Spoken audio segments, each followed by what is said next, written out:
ពេលអានេះខ្ញុំញ៉ាំប្រហុកនៅមុខប៉ាក្មេងឬក៏មុខប្តីរបស់នេះខ្ញុំបែបនេះបងប្អូនហើយគឺពួកគាត់ចង់រត់ចោលខ្ញុំម្ដងដែរតានេះ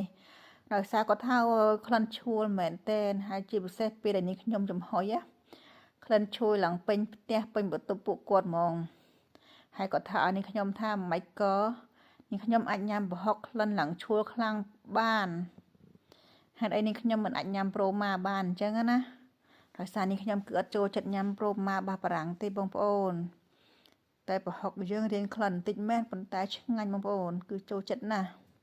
ជម្រាបសួរស្ដីពុកម៉ែមីងបងប្អូនទាំងអស់គ្នាពីប្រទេសបារាំងទៅទៀតហើយថ្ងៃនេះគឺមកកញ្ច្រាំប្រហុកជាមួយនឹងសាច់ជ្រូកហើយនេះគឺប្រហុកថៃកំភ្លៀងបងប្អូនអានេះខ្ញុំយកមកពីស្រុកខ្មែរហើយប្រហុកនេះគឺធ្វើនៅផ្ទះខ្លួនឯងបងប្អូនប៉ុន្តែសំខាន់គឺនៅសស្អាតហ្មងយកមកមួយឆ្នាំជាងហើយបងប្អូនហើយឥឡូវនេះគឺនេះខ្ញុំមកចាប់ដើមកញ្ច្រាំប្រហុកបងប្អូនយើងមានសាច់ជ្រូកមានប្រហុកកញ្ច្រាំចូលគ្នាឲ្យរៀងម៉ត់បន្តិចទៅបងប្អូនមើលតាសាច់ជ្រូកហើយនឹងប្រហុកយើងរៀងម៉ត់ហើយយើងក៏បន្ថែមគ្រឿងបងប្អូនមានដូចជាស្ករអំបិលមកបន្តិចទៅបងប្អូនវាប្រហុករៀងប្រៃក៏ដោយប៉ុន្តែយើងថែមអំបិលទៅដើម្បីវាមានជាតិអញ្ចឹងណាហើយសាច់យើងបន្ថែមស្ករបន្ថែមអំបិលបន្ថែមអីទៀតអញ្ចឹងទៅហើយយើងមានអំបិលទុំមានម្ទេសមានខ្ទឹមសហើយយើងក៏ច្រាមចូលគ្នាឲ្យម៉ត់អញ្ចឹងទៅបងប្អូន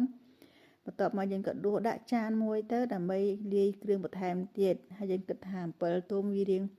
ស្ទើរជូរយើងក៏បន្ថែមជាមួយនឹងក្រូចឆ្មាបន្ទាប់មកយើងបន្ថែមពងមាន់2គ្រាប់ហើយយើងទុកមួយគ្រាប់លឿងដើម្បីដាក់ពីលើបងប្អូន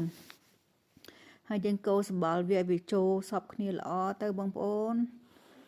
ហើយបន្ទាប់មកយើងក៏មកវាពីលើឲ្យស្មើអញ្ចឹងទៅយើងក៏បន្ថែមជាមួយនឹងពងមាន់លឿងមួយគ្រាប់ដែលយើងទុកហ្នឹងវាពីលើអញ្ចឹងទៅបងប្អូនមើលតែសព្វហើយយើងក៏បន្ថែមជាមួយនឹងពងមាន់ប្រៃចូលទៅបងប្អូននេះគឺពងមាន់ប្រៃរបស់នាងខ្ញុំដែលនេះខ្ញុំធ្វើខ្លួនឯងបងប្អូនអើយគឺមិនដឹងថាធ្វើពងមាន់ប្រៃនឹងខុសឬក៏ត្រូវទេហើយឥឡូវប្រហុករបស់យើងគឺរៀបចំរួចហើយយើងក៏យកទៅចំហុយបងប្អូនហើយនេះបងប្អូនប្រហុកចំហុយរបស់យើងគឺពេលឆ្អិនសភាពបែបនេះខ្ញុំឆ្ងល់ពងមាន់ប្រៃរបស់នេះខ្ញុំគឺមិនដឹងថាធ្វើខុសឬក៏ធ្វើត្រូវទេពេលឆ្អិនវាអត់ក្រហមសោះវារៀងលឿងហើយនេះគឺប្រហុករបស់យើងបានឆ្អិនហើយបងប្អូនរៀបចំយកទៅញ៉ាំជាមួយនឹងបន្លែដែលយើងមាន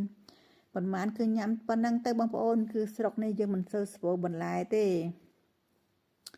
ហើយនេះគឺនេះខ្ញុំញ៉ាំអស់ខ្លះហើយបងប្អូនអើយឲ្យតែបានប្រហុកញ៉ាំអញ្ចឹងម្ដងគឺបាយមិនដឹងឆ្អែតទេ